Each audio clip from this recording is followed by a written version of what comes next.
Kitabul haji utawi iki kitab nerangaken tentang haji.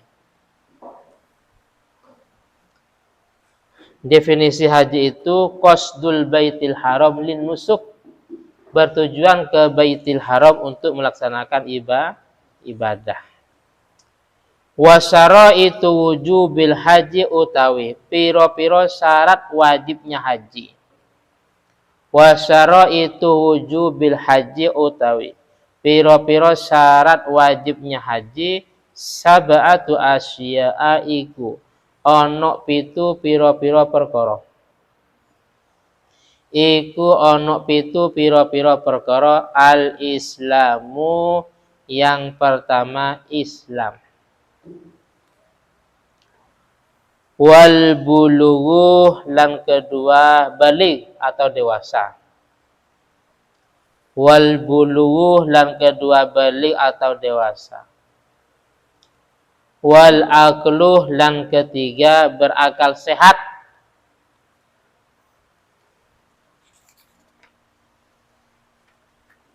Wal hurriyatu, lan keempat merdeka.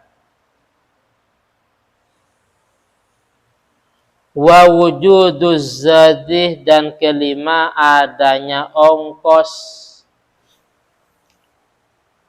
Wa wujuduz zadih, dan kelima adanya ongkos. Warrohilati, dan keenam adanya kendaraan. Warrohilati, dan keenam adanya kendaraan.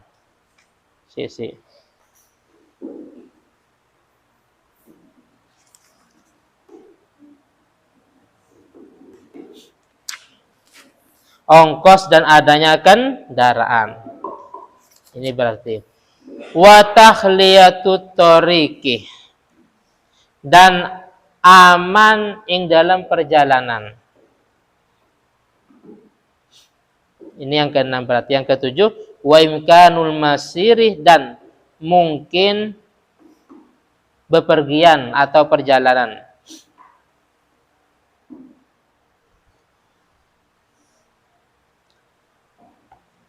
Dan mungkinnya bepergian atau perjalanan atau berangkat, sama saja. Sekilas penjelasannya putra.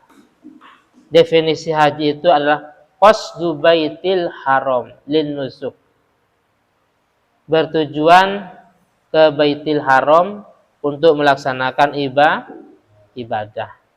Jadi bukan tujuan rekreasi ya. Ngapain ke Mekah? Mau selfie? Ya, bukan ya. Mau selfie di Mekah. Tujuan utama itu adalah nusuk ibadah. Adapun selebihnya mau foto silakan ya. Niat tabarruk, ngalap keberkahan. Terus adapun kita wajib melaksanakan ibadah haji, ini ada 7 syaratnya. Berarti kalau satu saja kurang, maka tidak wajib melaksanakan ibadah haji. Karena ibadah haji ini memang butuh syarat-syarat yang telah ditentukan. Dalam Al-Quran, walillahi 'alan nasi hajjul baiti manis tata'a ilaihi sabila. Jadi yang wajib melaksanakan ibadah haji adalah orang-orang yang punya kemampuan. Di sini yang 7, yang pertama agama Islam. Berarti kalau non muslim tidak wajib haji. Selanjutnya baligh atau dewasa. Berarti kalau anak kecil tidak wajib haji. Kalau terpaksa, contohnya Mas Putra ini pengusaha sukses. Pengusaha sukses. Terus punya anak 3, masih kecil. Pertama Mas Vano, anaknya yang paling besar. Yang kedua Mas Fian, satunya usia 8 tahun. Yang kedua 7 tahun. Yang ketiga Mas Faiz 4 tahun. Nggak tahu ibunya di mana, nggak paham. Yang penting Mas Putra ini pengusaha sukses dengan 3 anak. Saya nggak paham, entah berapa istri nggak paham. Lah karena sukses akhirnya ketika melaksanakan ibadah haji, anaknya yang masih kecil didaftarkan dan melaksanakan ibadah haji bareng-bareng. Bagaimana? Sebenarnya yang 3 ini tidak wajib. Tapi kalau memang melaksanakan ibadah haji atau umroh, maka pertama pahalanya itu yang mendapat pahala adalah orang tuanya. Jadi nggak sia-sia. Orang tuanya mendapat pahala karena sudah melatih anaknya untuk melaksanakan kebaikan.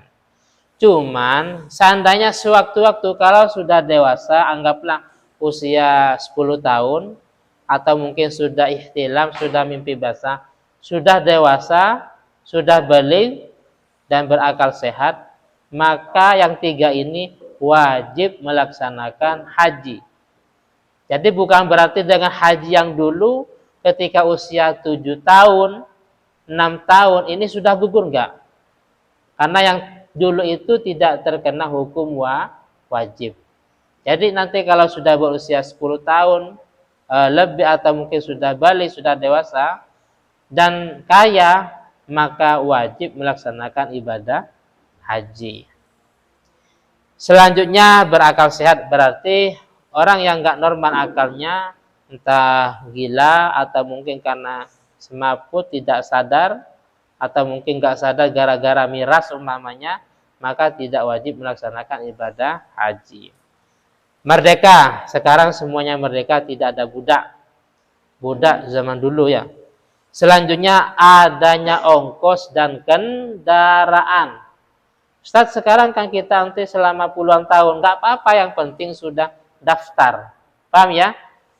Mas Putra sudah mampu dengan usaha yang sukses, silakan daftar. Adapun sewaktu-waktu kalau memang tidak ditakdirkan, artinya keberangkatan nunggu 30 tahun umpamanya. Ternyata dari pendaftaran mendapat 10 tahun, meninggal dunia umpamanya. Tidak menjadi masalah. Yang penting sudah daftar. Yang bermasalah sudah mampu tapi tidak daftar, terus meninggal. Maka itu dianggap pertama isyanan, dianggap bermaksiat, sehingga ahli warisnya mempunyai kewajiban untuk mendaftarkannya. Paham ya? Adapun kalau kita sudah mendaftar tapi meninggal, itu sudah isqatul wujub, sudah gugur kewajibannya. Paham ya? Karena kewajiban kita ya daftar. Adapun dengan keadaan seperti sekarang, anti sekian puluhan tahun tidak menjadi masalah. Kalau meninggal ya, sudah isqatul wujub atau sudah gugur kewajibannya. Terus takhliyatut thoriq artinya perjalanan aman, ya cuaca umpamanya. Yang jelas kalau kita sudah punya uang, daftar itu kan sudah diatur oleh pihak travelnya, oleh pemerintah. Oh ternyata mestinya berangkat tanggal sekian, karena cuaca buruk umpamanya, akhirnya mungkin ditunda ya. Yang penting kita sudah mampu. Adapun perjalanan itu kan urusan dari pihak travel atau mungkin pemerintah lah.